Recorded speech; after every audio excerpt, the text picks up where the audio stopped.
question of when to super a hive is going to depend on where you are, right? So I can't tell you to throw supers on May 1st or June 1st or July 1st because even if you're in my area, your nectar flows could be totally different than mine.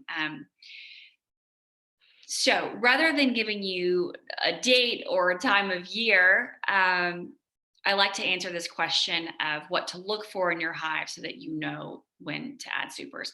First and foremost, I think it's important to chat with beekeepers, experienced beekeepers that you trust, in your general area, because they're going to be able to share with you, generally speaking, when the big nectar flows are, right? So here in Central Texas, and probably for most of Texas, is be my guess, is there's really just at most 2 times a year that we'll be supering.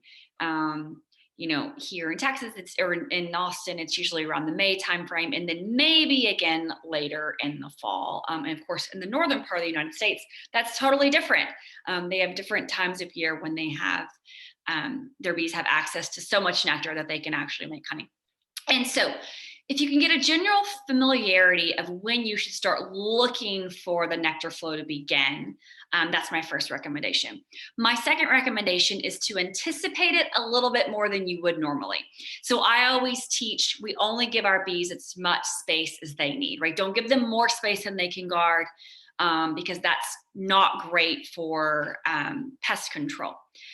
That being said, I would rather be a week early than an hour too late when supering my hives, right? So, because I generally know when the nectar flow starts in my part of the world, I'm going to anticipate it a little bit more.